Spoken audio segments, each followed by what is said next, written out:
Good evening, everyone. My name is Chuck McDonald. I'm the Dean of the Faculty of Science here at Carleton University. I'd like to begin by acknowledging that the land upon which we gather is the traditional and unceded territory of the Algonquin Nation. On behalf of the Faculty of Science, I would like to welcome you this evening to our 2018 Herzberg Lecture. This lecture is hosted annually in honor of Dr. Gerhard Herzberg, who taught and conducted research at the University of Saskatchewan, at the University of Chicago, before moving to the National Research Council here in Ottawa in 1948. He's widely recognized for his work on atomic and molecular spectroscopy. In 1971, he was awarded the Nobel Prize in Chemistry. Dr. Herzberg's connection with Carleton includes serving as the Chancellor from 1973 to 1980. And in fact, November 2nd of this year marked the 45th anniversary of Gerhard Herzberg's installation speech. Throughout his career, Dr. Herzberg was dedicated to furthering freedom of inquiry in science and was a strong proponent of the important and relevant role of science in society. A lecture series in his name exploring a science-related topic of general interest seemed a fitting tribute. We are very, very honored to have Agnes Herzberg, the daughter of Gerhard Herzberg, here with us tonight. I would also be remiss if I didn't mention that today is Giving Tuesday, and Carleton University is very thankful for all of the gifts from our donors and supporters, and from the community in which we live. Our speaker this evening is Freeman Dyson. Dyson is a British-born American mathematician and theoretical physicist. He's a professor emeritus in the School of Natural Sciences at the Institute for Advanced Study in Princeton. Born in England, Dyson worked for the Royal Air Force Bomber Command as a civilian scientist during the Second World War. He graduated with a BA in mathematics from the University of Cambridge in 1945. Dyson traveled to the United States in 1947 for graduate studies at Cornell, where he worked with Hans Bethe and Richard Feynman. He moved to the Institute for Advanced Studies and then returned to England 2 years later to join the University of Birmingham as a research fellow. It wasn't long before Dyson found himself back at Cornell, this time as a professor of physics. And in 1953, he found his permanent home at the Institute for Advanced Study. Throughout his career, Dyson looked for ways to usefully apply mathematics to his work in solid-state physics, nuclear engineering, quantum electrodynamics, astrophysics, and biology. Dyson worked on Project Orion and led the design team for TRIGA, a nuclear reactor used to produce medical isotopes. He was also a consultant for the United States Space Agency and other government departments. Since his retirement in 1994, he joined the board of the Solar Electric Light Fund and has served as the president of the Space Studies Institute, which he's now a member of the board of trustees. He's also a longtime member of the Jason Defense Advisory Group. He's written a dozen books, including Disturbing the Universe, The Sun, the Genome, and the Internet, The Scientist as a Rebel. His articles have been featured in numerous venues, including Scientific American, The New Yorker, and the New York Internet Books. As I think you all know, he's received numerous honors and awards over the years for his pioneering contributions to science, which include the Max Planck Medal, the Lawrence Medal, the Wolf Prize for Physics, the J. Robert Oppenheimer Memorial Prize, the Enrico Fermi Award for the U.S. government's Department of Energy, the Templeton Prize for Progress in Religion, and he was also awarded the Lewis Thomas Prize for writing about science, amongst many, many others. He has 23 honorary degrees. He's a Fellow of the Royal Society of London, a member of the U.S. National Academy of Sciences, and a Fellow of the American Physical Society. We're indeed extremely privileged to have Dyson with us here this evening. So please join me in giving him a warm welcome as he presents the 2018 Herzberg Lecture, Cultural and Biological Evolution, 6 Characters in Search of an Author. I'd love to talk extemporaneously like a politician, but that would take too long. Unfortunately, I have too much to say. If I tried to talk extemporaneously, I'd probably keep you here for 2 hours at least. So I have to read from a script. I apologize for that, but it's the only way to get through. So I'll start out. First of all, thank you for inviting me here. It's wonderful to be here, and I wish I could stay longer and get to know you a bit more. In the Pirandello play, 6 Characters in Search of an Author, the 6 characters are actors who arrive at a theater to begin rehearsing a play. The theatre manager apologetically informs them there has been a misunderstanding and he has no play for them to perform. He begs the actors to go home, but the leading actors refuse to leave and start improvising a play, making up the story as they go along. One by one, the actors join in, each of them pushing the story in a different direction. At the end of the performance, all the actors are fully engaged. Together, they bring the story to a dramatic climax. I borrowed Pirandello's title and used his characters as a metaphor for the pioneers in our understanding of the concept of evolution over the last 2 centuries.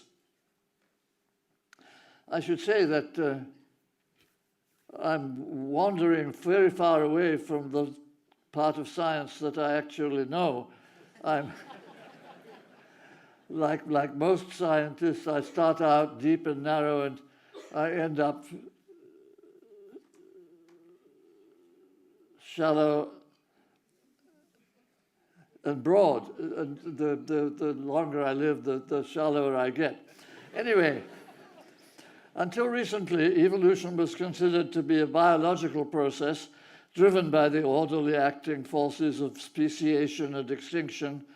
Speciation is the birth of new species by splitting of an existing species into genetically isolated populations that do not interbreed.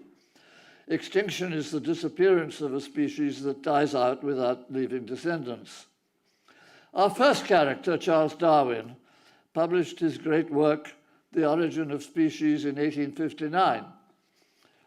He demonstrated with a wealth of evidence from observations of species in the wild and from the effects of selective breeding that natural selection is a powerful force driving evolution. His book made a stronger statement that natural selection is the cause of evolution. The difference between A and the was hardly noticed by the readers of his book. The theory triumphed and became for 100 years the view of evolution accepted by almost all biologists and by the majority of educated people. But Darwin himself was well aware that nature contains many mysteries that his theory does not easily explain. There is a mismatch between the real world, with its amazing richness of diverse species, many of them obviously burdened with superfluous flowers and feathers, and the theoretical world of Darwinian evolution, in which only the fittest should survive. Naively, we should expect Darwinian evolution to result in a world with a much smaller number of species, each selected by superior fitness to be a winner in the game of survival. All through his life, Darwin was puzzled by the abundance of weird and wonderful species that look like losers but still survive. In light-hearted words, but with serious concern, he asked the question, why did the Creator have such an inordinate fondness for beetles? I call this question the Beetle paradox. If only the fittest survive, we should expect to find perhaps 100 species of beetle adapted to live in various habitats. Darwin looked at the real world and found 500,000 species of beetles, most of them showing only slight differences from their competitors. Everywhere he looked in the real world, he saw that exaggerated variety of species with elaborate structures that are expensive to maintain. The theory of evolution by natural selection should tend to keep creatures plain and simple, but nature appears to prefer structures that are complicated and beautiful. In 1866, the year when Mendels Paper was published, I skipped a chapter, maybe I should have something about it here. Darwin knew nothing of genes.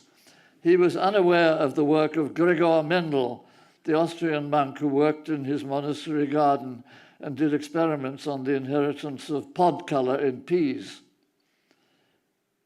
Mendel discovered that heritable traits such as pod color are inherited in discrete packages which he called genes. Any act of sexual reproduction of two parents with different genes results in offspring with a random distribution of the parental genes. Heredity in any population is a random process, resulting in a redistribution of genes between parents and offspring. The numbers of genes of various types are maintained on the average, but the numbers in each individual are random.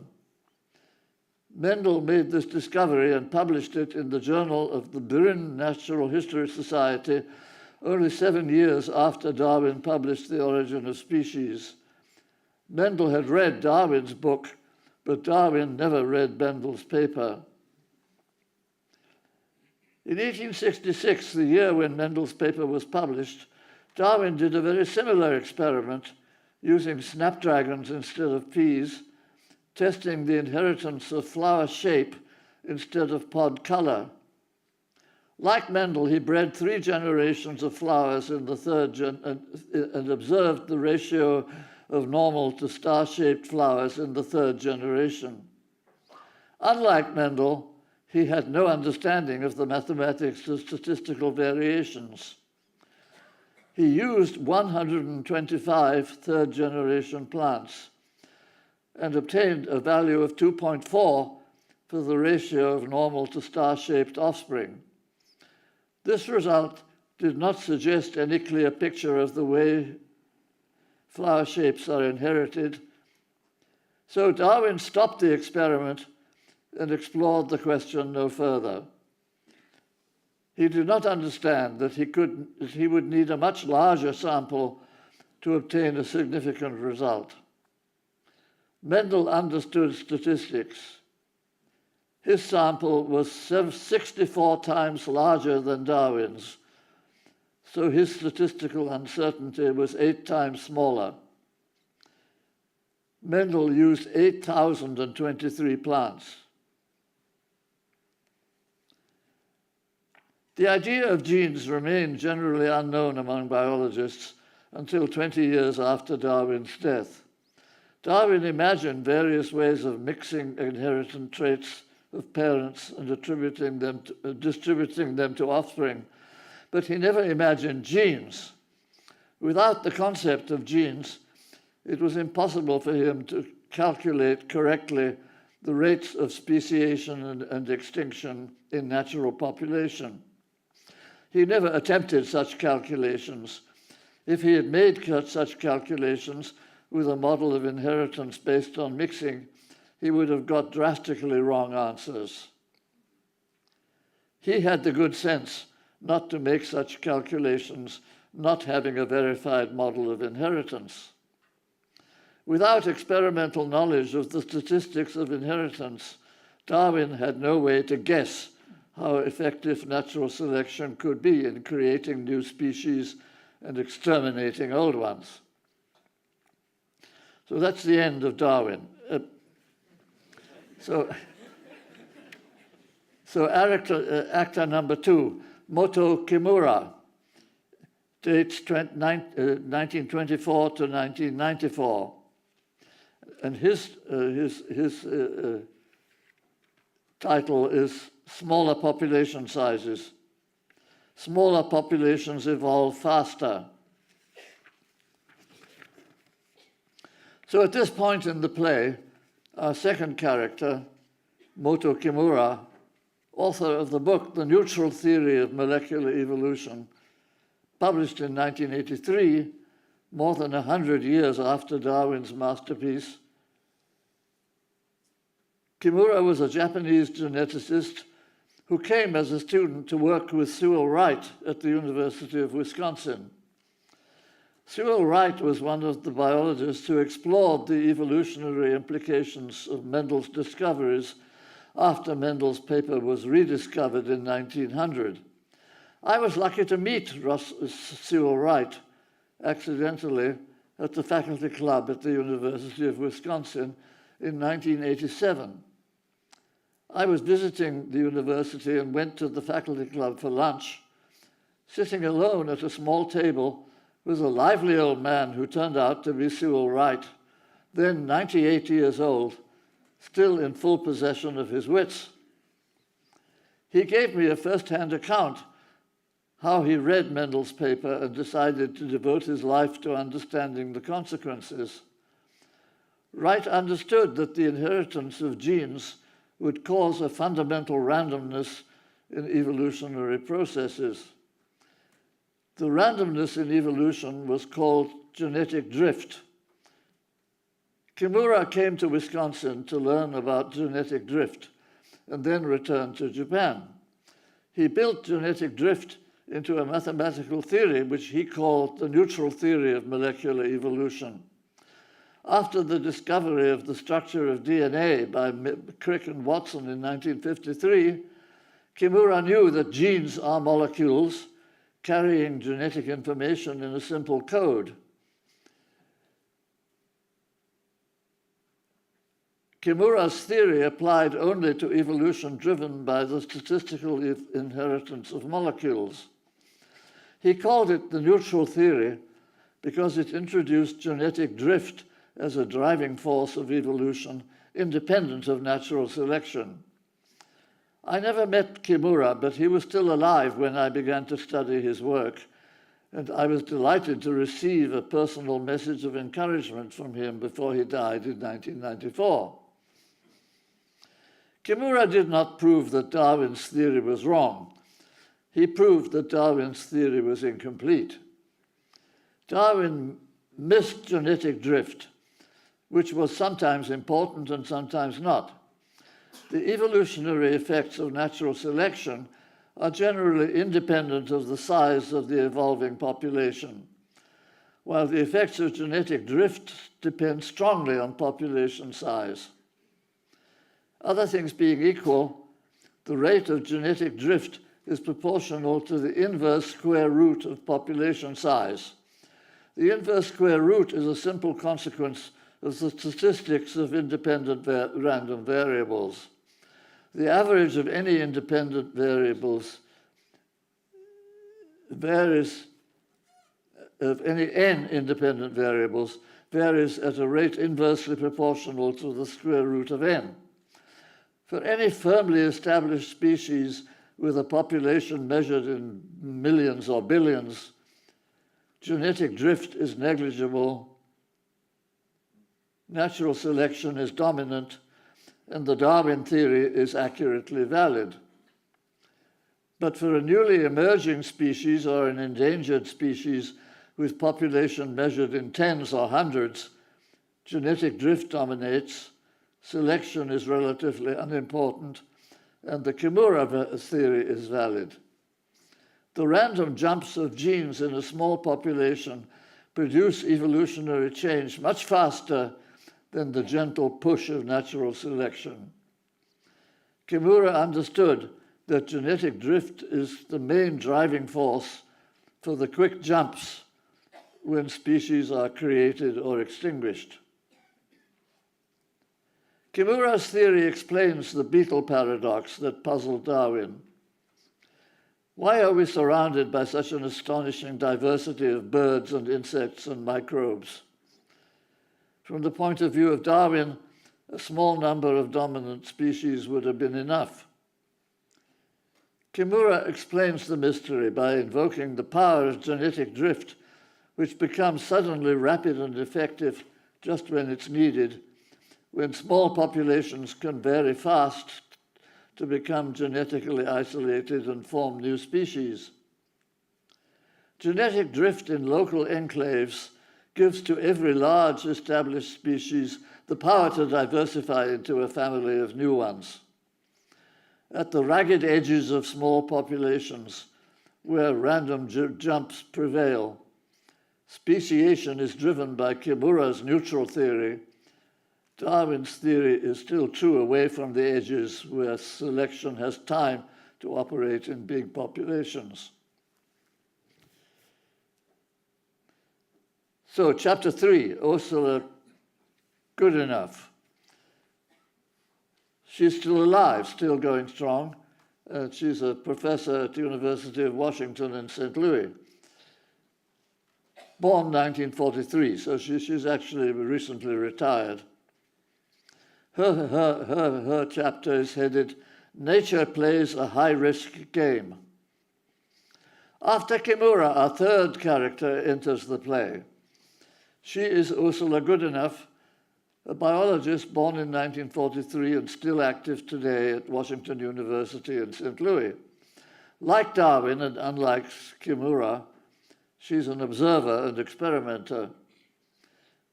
She gave us another important insight into the mystery of diversity. She analyzed published reports on the rate of random genetic mutation in genes of various kinds in many different sexually reproducing species, all the way from algae to mammals. Algae invented sex about 1 billion years ago, and of course we still have it today. She noted that in a large number of species, in particular the algae, which she herself studied experimentally, there are two families of genes that have mutation rates much higher than average genes. The two families that are rapidly mutating have specialized functions. One family is the genes involved with the immune system. There's an obvious reason for immune function genes to mutate rapidly, since they must respond rapidly with production of fresh antibodies to detect and to kill invading microbes. The other rapidly mutating function of genes, a family of genes, is involved with sexual mating systems. Goodenough observed a systematic tendency that genes active in the rituals of mating also mutate fast. The reason for this accelerated variation of mating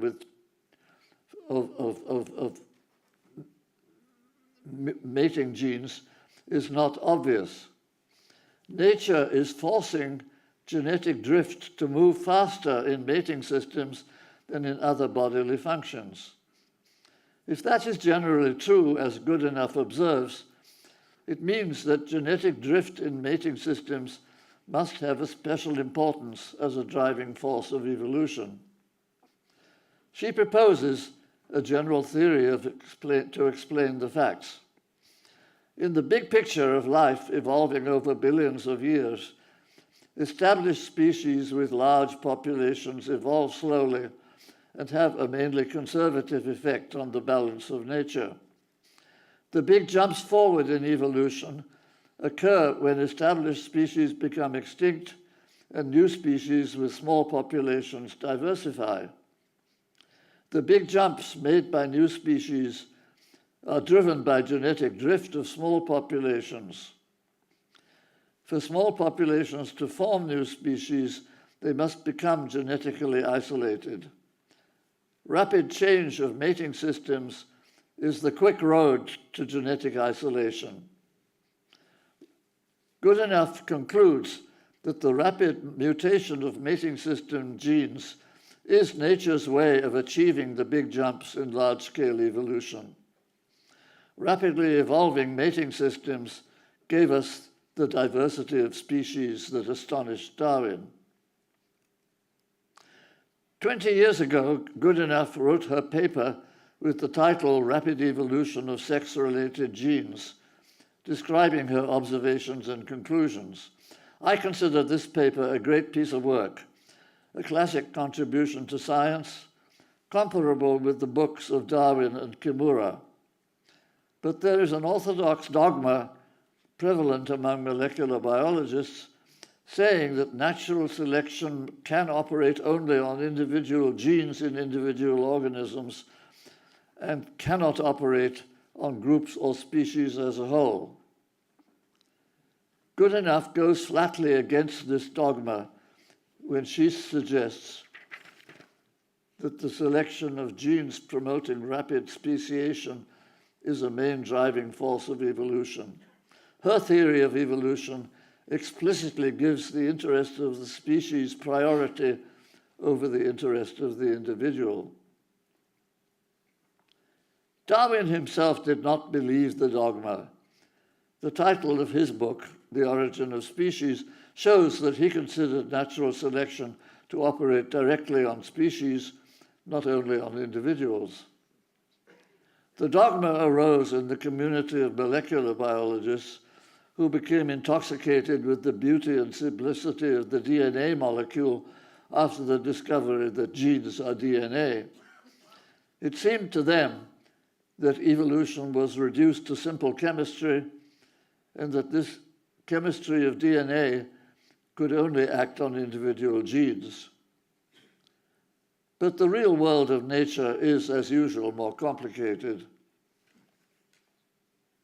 The picture of nature revealed by Kimura and Goodenough is new and striking. Nature loves to gamble. Nature thrives by taking risks. She scrambles mating system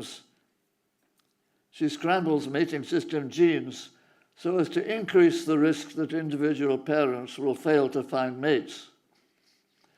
The increase of risk of sterility of individuals is a part of nature's plan. She imposes this increased risk on the whole population so that a rare event will occur with greater probability when a pair of lucky parents, whose names might just happen to be Adam and Eve, are born with matching mating system mutations. That rare event gives one pair of parents a chance to give birth to a new species. Nature knows how to play the odds. By putting her thumb on the mating system mutation scale, she increases the risk of sterility of all parents and increases the chance that one lucky pair will start a new species. Nature knows that in the long run, established species are expendable and new species are essential. That's why nature is ruthless to the individual parent and generous to the emerging species. Risk-taking is the key to long-term survival and is also the mother of diversity. So that's the end of part number 1, the biological evolution. Now comes chapter 4, Herbert Wells, 1866 to 1946, the varieties of human experience. With 3 characters on stage, it would appear that our play is coming to an end. Then a 4th character bursts in, jumping back 100 years into the past and telling a different story. His name is Herbert Wells, born in 1866, educated as a biologist, but using his knowledge of biology to give us a fresh view of evolution. The first 3 characters thought of evolution as a biological process governed by the rules of inheritance from parent to offspring. Wells knew that biological evolution is only half of a bigger story. The other half of the story is cultural evolution, the story of changes in the life of our planet caused by the spread of ideas rather than by the spread of genes. Cultural evolution had its beginnings as soon as animals with brains evolved, using their brains to store information and using patterns of behavior to share information with their offspring. Social species of insects and mammals were molded by cultural as well as by biological evolution. But cultural evolution only became dominant when one species invented spoken language. Spoken language is incomparably more nimble than the language of the genes. Wells saw that we happen to live soon after a massive shift in the history of our planet, caused by the emergence of our own species. The shift was completed about 10,000 years ago when we invented agriculture and started to domesticate animals. Before the shift, evolution was mostly biological. After the shift, evolution was mostly cultural. Biological evolution is usually slow when big populations endure for thousands or millions of generations before change becomes noticeable. Cultural evolution can be 1,000 times faster, with major changes occurring in 2 or 3 generations. It took about 200,000 years for our species to evolve biologically from its origin in Africa until today. It took only about 200 years of cultural evolution to convert us from farmers to city dwellers, to convert a large part of North America from forest to farmland. Besides his expert knowledge of biology, Wells had a deep understanding of the lives of ordinary human beings, with their destiny governed by ancient human sentiments of love and hate, fear and greed. He began his professional life as a novelist, telling stories, bringing his characters vividly to life. His view of the human condition can be seen more clearly in his novels than in his biology. One of his novels is Tono Bungay, written in 1912. The narrator is George Ponderevo, a young and capable crook who is at home in the chaotic world of 20th century capitalism.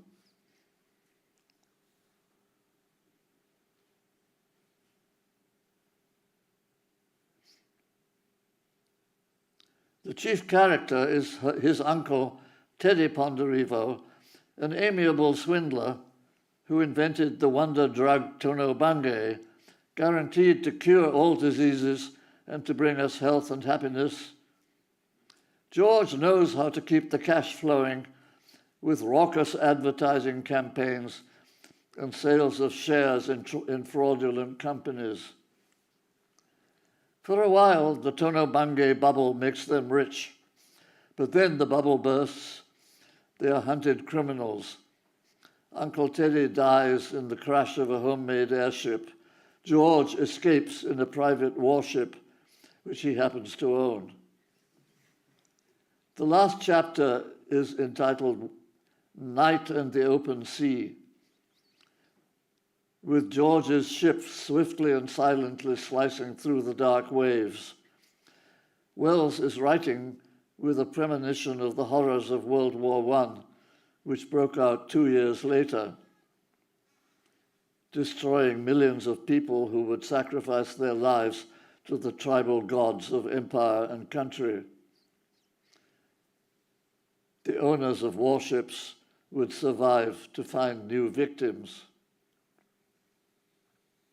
Another novel, The Time Machine, is concerned directly with evolution. The time traveler finds himself in the future, 800,000 years ahead from now. Wells draws one of the bleakest pictures of the future ever imagined. Humans have evolved downhill into 2 degenerate species, predators and prey, with diminished bodies and diminished minds. The predators are the Morlocks, living like rats in the cellars of ruined buildings. The prey are the Eloi, living aimless lives on the surface in beautiful surroundings, tended like cattle by the Morlocks as a source of meat. The time traveler befriends an Eloi girl who gives him 2 flowers to take home with him. The story ends with the time traveler vanished on another trip into the future, leaving behind the 2 withered flowers. The 2 flowers are proof that even after the spark of reason has been extinguished, friendship and gratitude can live on in the human soul. Wells's biggest work is The Outline of History. Published in 1920, a picture of cultural evolution as the main theme of history since the emergence of our species. He begins with a proud claim.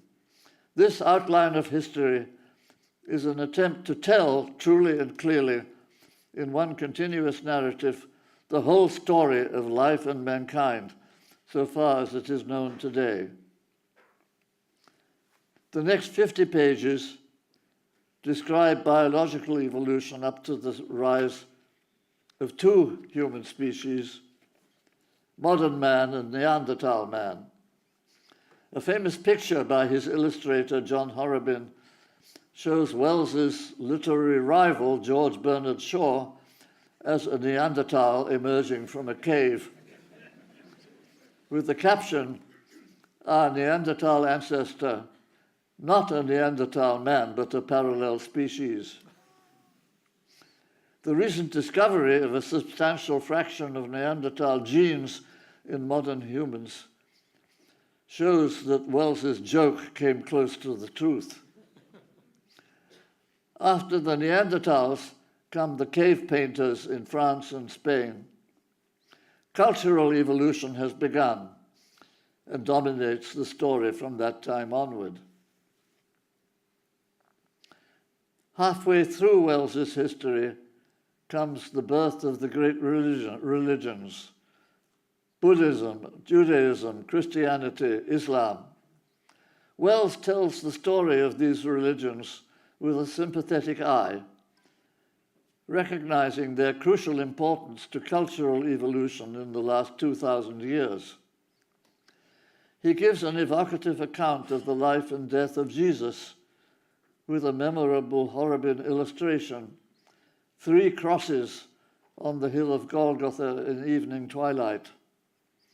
The caption reads, "The darkness closed upon the hill.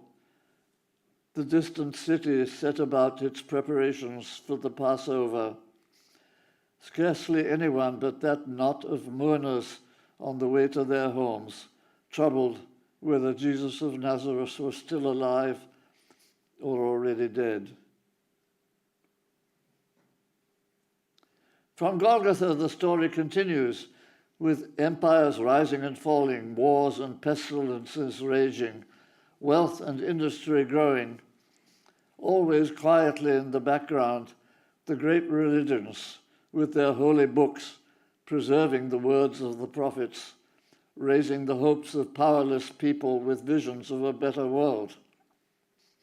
The history ends with the catastrophe of World War I, and with the abortive attempt still in progress while Wells was writing to establish a League of Nations with effective power to keep the world at peace.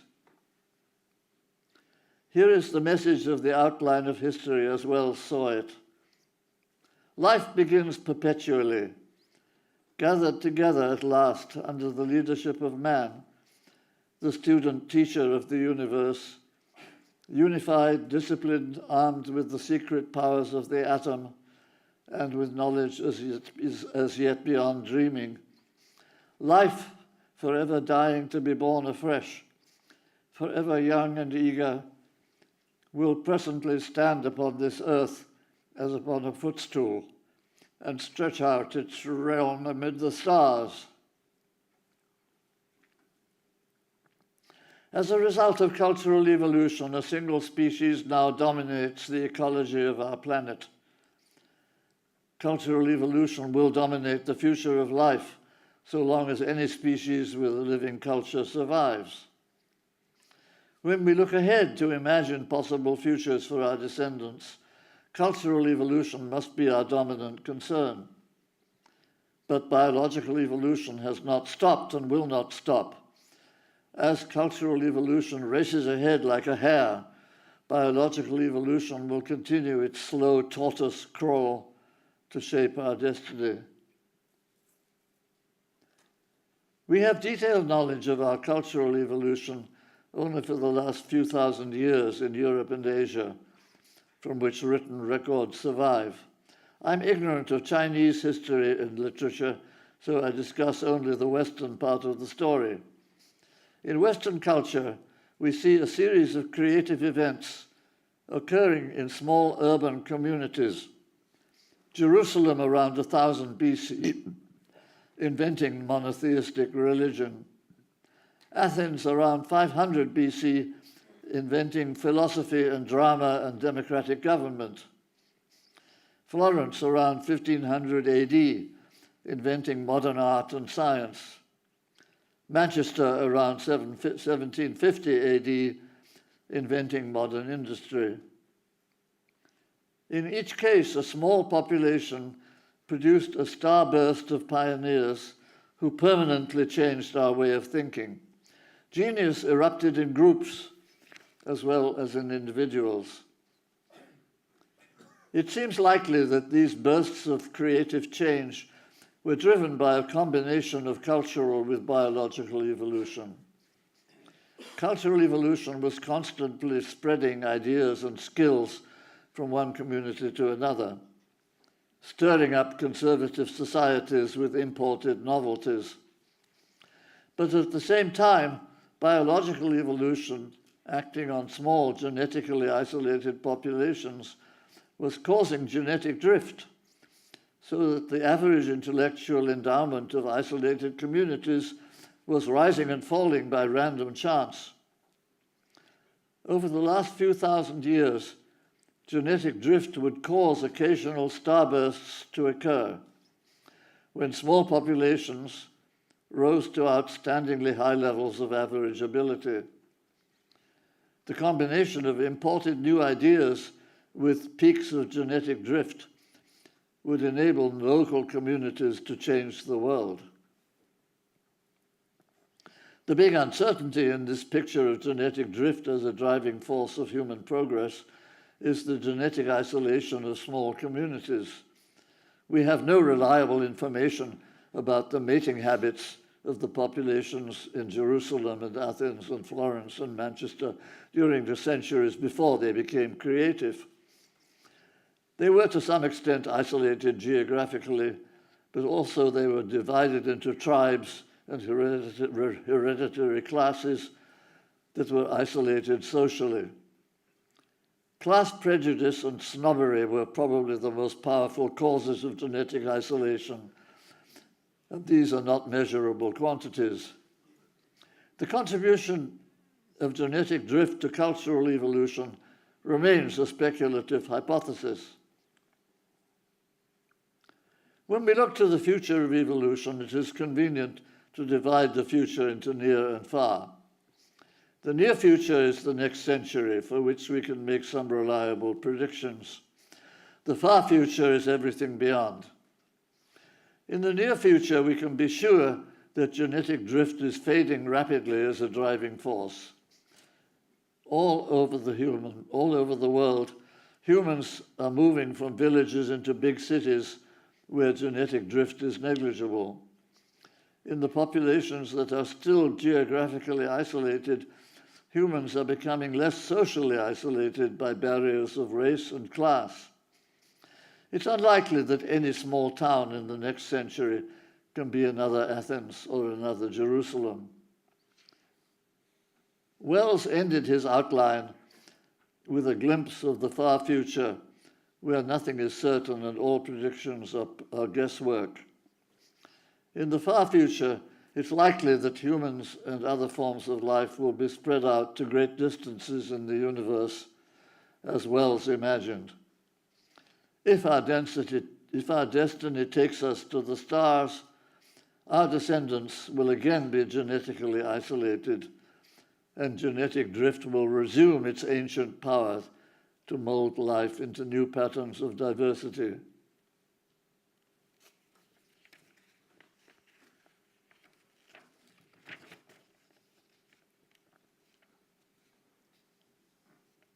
The strongest driving force of cultural evolution today is science.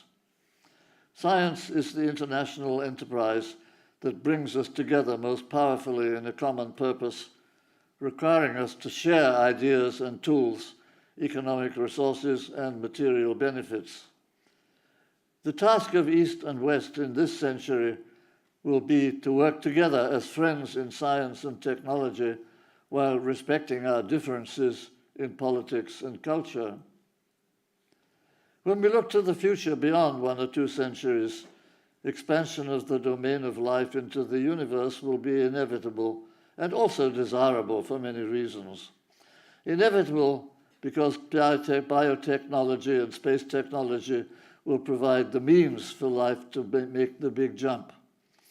Desirable because the cultural evolution of creative new societies requires more elbow room than a single planet can provide.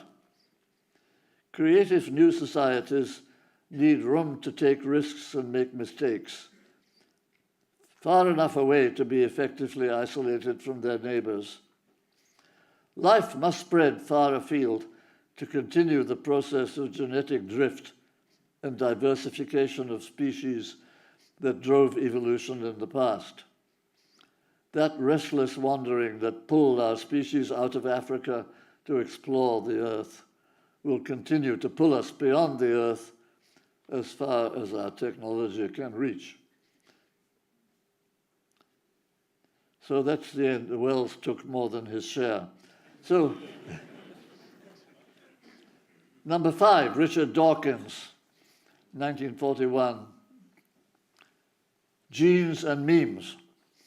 Wells has been manipulating the stage for too long, and it's time for our 5th actor, Richard Dawkins, to have his turn. Wells was at heart a novelist, portraying history as a story of human beings with ideas and emotions as well as neurons and genes. Dawkins is a biologist who began his career with a study of animal behavior, only later transferring his attention to humans. Dawkins published his great work, The Selfish Gene, in 1976. He's interested in general patterns of behavior rather than individual humans. His book portrays human society as a mechanical system of agents with behavior governed by genes, similar to a collection of machines with behavior governed by computer programs.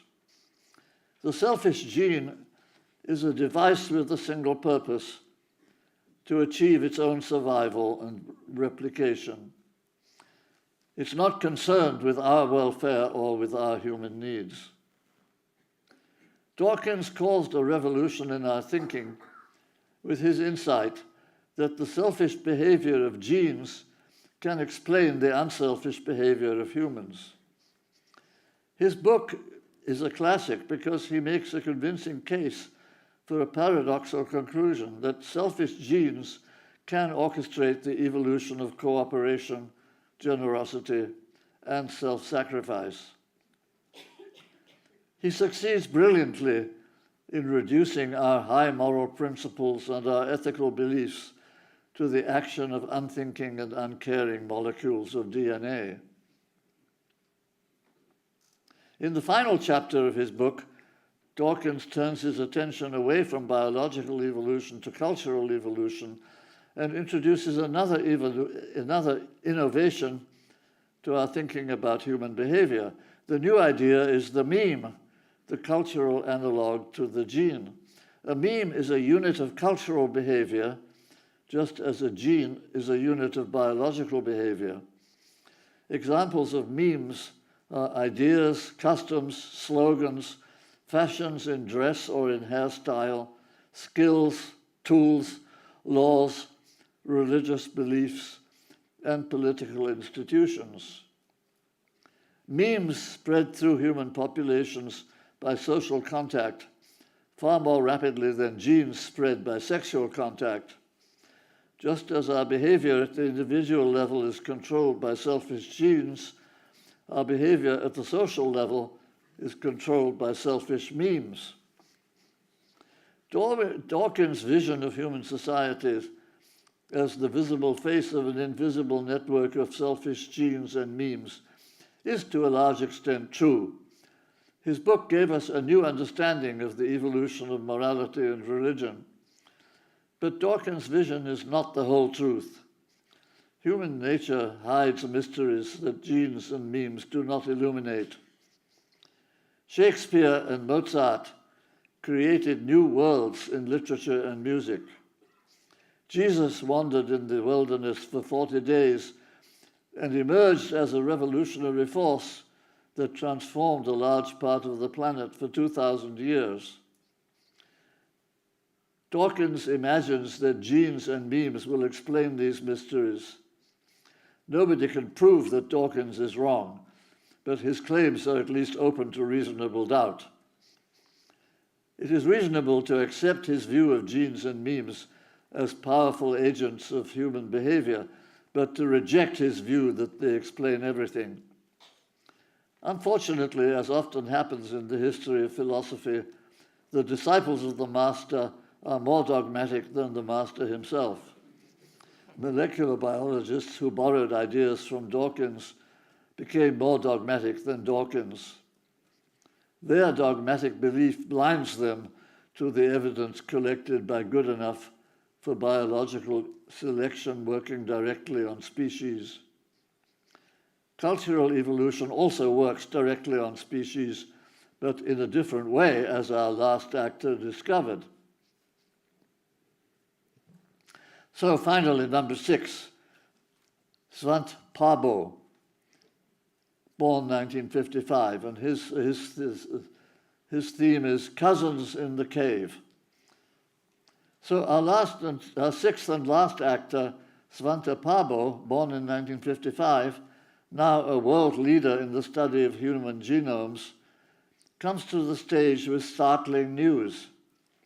After long struggles, his team of paleontologists and chemists have developed the technology for sequencing ancient DNA, degraded and contaminated with modern DNA.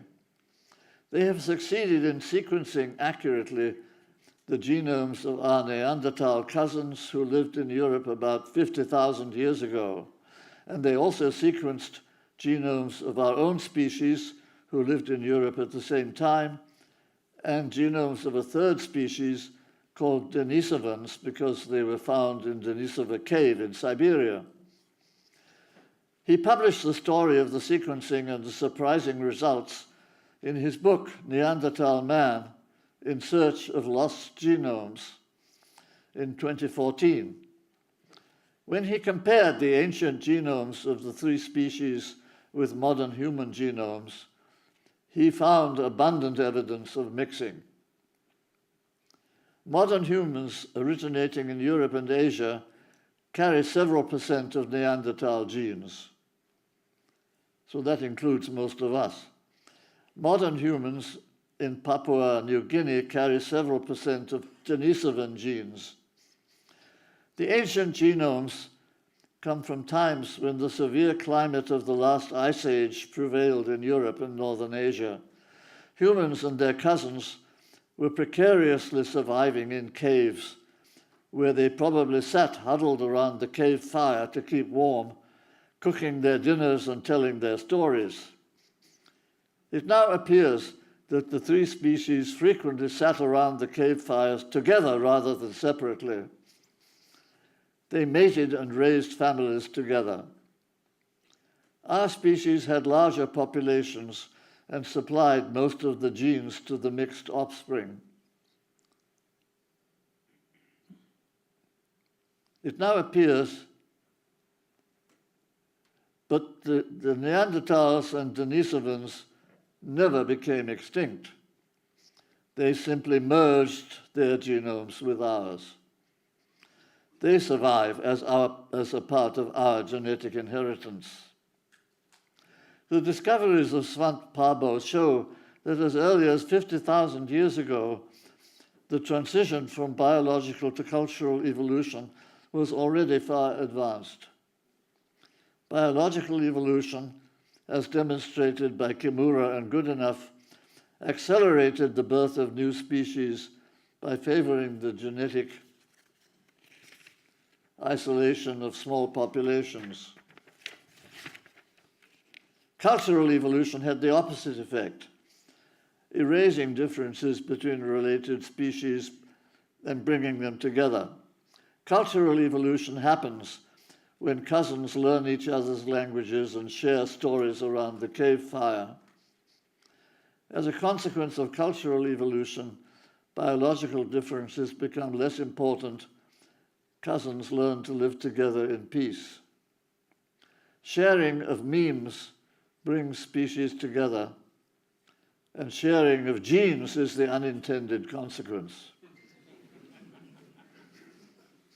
In the long-range history of life, the transition from biological to cultural evolution was an event of transcendent importance. We became aware of its importance only recently as a result of the discoveries of Svante Pääbo and his colleagues.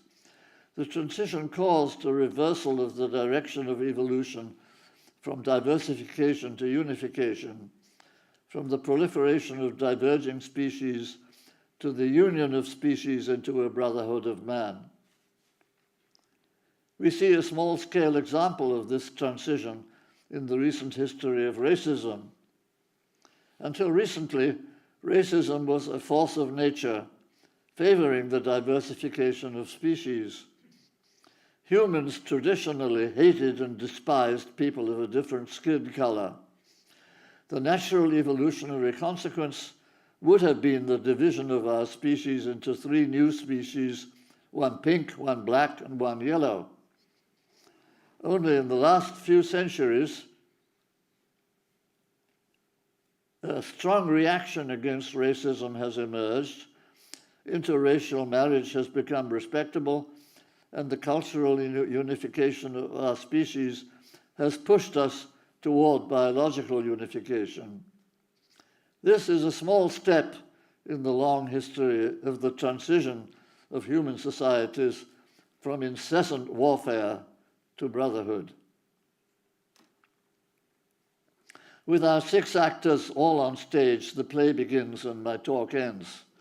The great task of our species in the next few centuries is to make brotherhood effective and permanent. Our new understanding of biological and cultural evolution will help us to see more clearly what we have to do. You Canadians will be familiar with the story from the recent past, which shows us how a peacemaking agreement can achieve durability. The agreement was negotiated by the American Richard Rush and the British Sir Charles Spagett in 1817 and is generally known as the Rush-Spagett Agreement. Their objective was to avoid confrontations which might lead to a renewed outbreak of the indecisive War of 1812. The War of 1812 left bitter resentments which lasted a long time. The substance of the agreement was a limitation of naval forces on each side to 1 warship armed with 1 18-pound cannon on each of the Great Lakes and on Lake Champlain. During the subsequent 200 years, the agreement was frequently violated by both sides. But political leaders on both sides found the agreement helpful and used it effectively to pacify bellicose people on their side of the border, as well as to castigate bellicose people on the other side. So now, after 200 years, that agreement is still legally in force and is still massively violated. It has passed into folklore as a symbol of enduring peace. So I recommend the Rush-Spagett Agreement as a good model for future efforts to establish enduring peaceful relations among rival military powers such as the United States and China. Rush and Spagett understood that in the long run, the technical details of such an agreement do not matter. Technology quickly becomes obsolete, but human relationships and cultures endure. Peace has a chance to become permanent if it is supported by agreements that are simple and unambiguous, easy to understand, culturally neutral, and helpful to peacemakers on both sides. So I'm happy to end my talk by congratulating Canada and the United States for setting a good example to the world, keeping a long frontier peaceful for 200 years. I thank you for your attention and for your hospitality. This question of diversity and unification, we're on the threshold of domesticating DNA. Doesn't that bring both those conditions? With domesticating DNA, we can engage in creation of small populations as well as the memification of our genes and bringing them into large populations? Yes, undoubtedly true. I mean, the ability to move DNA around from one species to another is a fundamental change which is going to dominate in the long run the way life goes. That's absolutely right. And I should have included that, except the speech was already too long. Your first three actors described the mechanism of evolution. Is that system of mechanisms unique or optimal? And would one encounter some other balance of mechanisms in some other biological system on another part of the galaxy? Undoubtedly, we would encounter things we don't expect. I mean, nature always has more imagination than we have. But of course, it doesn't make any sense to try to guess what nature does. But undoubtedly, in the history of our own planet, there have been a lot of dead ends, mass extinctions and extinctions which were not so massive because things didn't work out. And that's, of course, the whole point. You take risks to learn from your failures. Failures are essential. Once again, let me echo the thanks to your talk. It's been most enlightening. The question I have revolves around climate change. There are several of us now who are very concerned that the climate change is going to lead to potential extinction of many species, including human beings. And I wonder whether you have any thoughts on that. Well, I have rather strong opinions, and I have been always wondering why the public gets so alarmed about climate change and not so alarmed about much more dangerous and difficult problems like nuclear weapons. But, I mean, climate change is, to me, of course it's real, the climate changes, but the really big elephant in the room when you talk about climate change is the ice ages. The ice ages were far worse than anything we're likely to experience as a result of warming. And we have no idea really why ice ages happen. So the whole subject is based on a total lack of knowledge. And the experts in climate, unfortunately, have sort of divided themselves into people who study computer models on the computer and people who study the real world of plants and dirt and real soil and the messy details of the real world. And the two groups don't talk much to each other. And unfortunately, the group of climate experts who study models have always been more astute in attracting public attention. So, I mean, that's the fact that the public is listening to the climate model group and not listening to the ecologically oriented experts. And I don't understand really why. But anyway, I listen to both.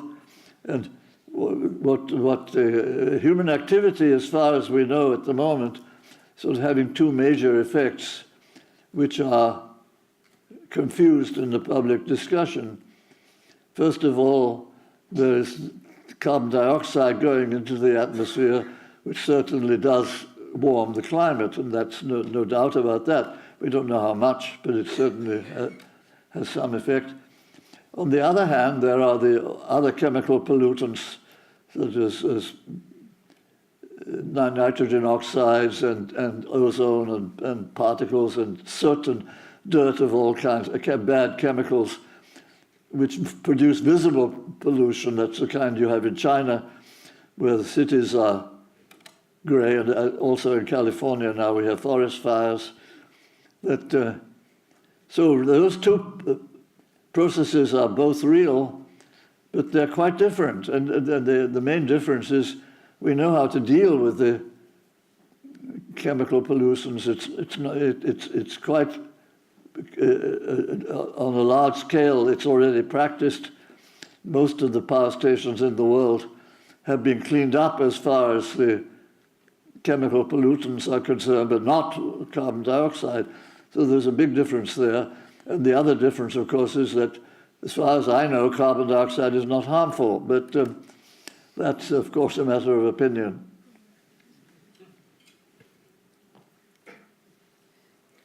Yes, can I ask for your thoughts on the Fermi paradox?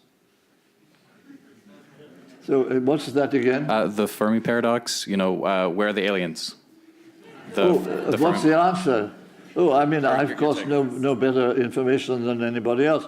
No, the Fermi paradox is, where are the aliens? And we've been looking for them now for 70 years and we never found one. And so it's an interesting question. I don't have an answer to it. It's I mean, I think it's always worthwhile continuing to search, because you don't know what the processes are by which life originates. Until we understand the origin of life, we've no way really to guess how frequently it may arise. So it's always worth looking, and especially since searching for life is actually a very cheap operation. It's done with radio telescopes, which are not too expensive. So it's an improvement year by year come from better data processing more than bigger instruments.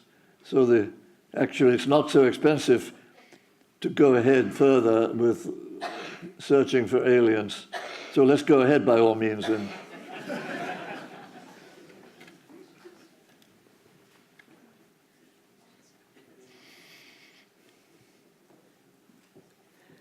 Thank you, Dr. Dyson, for introducing the idea of cultural evolution.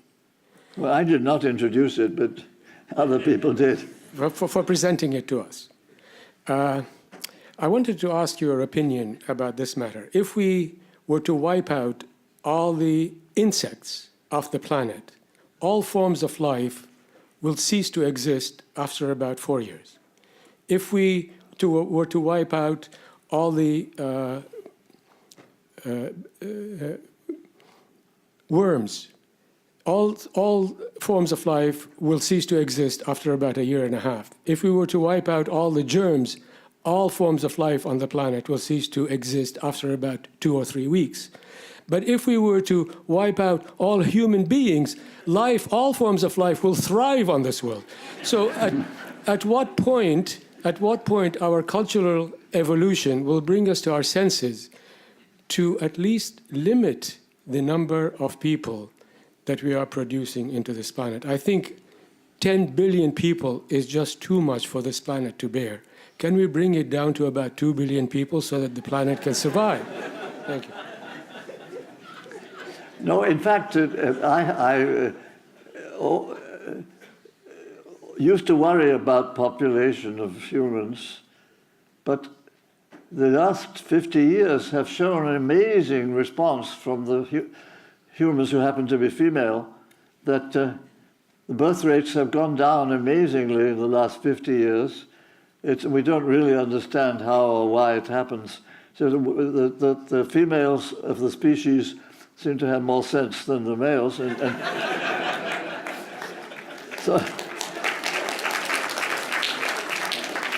So they know, somehow or other, they know it's a good idea to have small families. And because we're an exception, my wife and I are an exception to the rule, but it generally applies all over the world, except in some, of course, there are places which are still increasing explosively, but they are only a small part of the world in Africa and the Middle East. And over most of the world, including the whole West and China, and to a considerable extent India, women have seen what has to be done, so having fewer kids, and that seems to work. And I don't think anything we do in the way of preaching or passing laws, as China has tried to do, I don't think that really affects things. It's what the women decide which actually counts. And that seems to work. So anyway, I'm not worried about that particular problem at the time being. There may be a time when you have to start worrying again. But not now when the birth rates are going down so massively. And then there is, of course, a question about disappearance of insects and worms and so on. All those things, I mean, to me, those are sort of scare stories which you can easily imagine. All kinds of horrors can happen. I mean, the world is a risky place, and nature designed us for taking risks. So we are taking risks all the time. There's no way to avoid that. There's no way we can suddenly say let everything stay put or humans disappear. That's not going to happen. And so we are the way nature built us, and we do the best with it that we can. And as far as I can see, continuing to balance one risk against another is the best. And taking the risks involved in continuing modern industry are fairly evenly balanced. I mean, it would be a hugely costly operation to try to reduce the industrial growth. But on the other hand, it could be a costly mistake if we don't. I mean, we don't have the evidence yet to make that decision. Am I permitted to ask another question? Yes. I was born in India, and I'm a Canadian citizen, so I cannot be blamed for being biased. If we take the greenhouse gases per capita, India looks very good, Canada looks very bad. But if we multiply the per capita greenhouse gases by the population density, it's the reverse. India looks very bad, Canada looks very good. We are working with a metric that is not the right metric. If we work with the product of the two, then our policies and our actions will accordingly be different. Right now, we are focusing on reducing greenhouse gases per capita, but actually reducing the population density is most important. For India, the growth rate in the population density is a curse. They are having to find jobs for 1 million people every month. That cannot continue. They have to introduce policies that would limit the population, and it must be done soon. Otherwise, India will sink under its own weight of people. So will other places in the world. Africa is going to be 2 billion people at the turn of the century. Well, I only can say I disagree. I know very little about India. I don't claim to be an expert about India. But many Indian friends whom I have take a different view.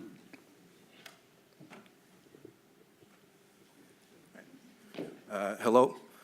So you mentioned earlier in the talk that the driving force for evolution for big populations is survival of the fittest or Darwin's theory, but then for smaller populations, more isolated populations, then it's good enough's theory of genetic drift that takes over, right? But then you mentioned that it seems like Richard Dawkins' theory of survival of the fittest gene goes back to survival of the fittest. So I'm just wondering, is a good enough's theory of genetic drift consistent with Richard Dawkins' theory of survival of the fittest gene?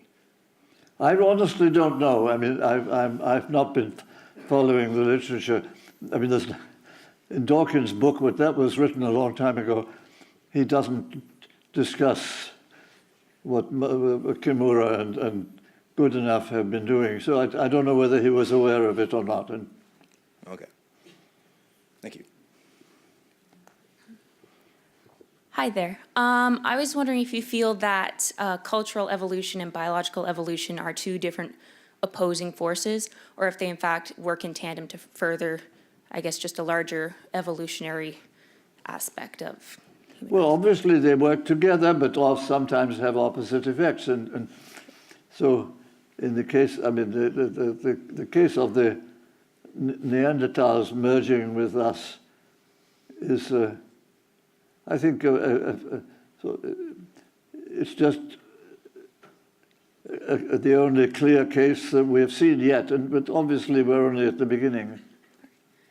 Thank you very much. I'd like to thank Professor Dyson for this great talk and very stimulating discussion. We can continue the discussion outside. We have a reception afterwards. So please join me in thanking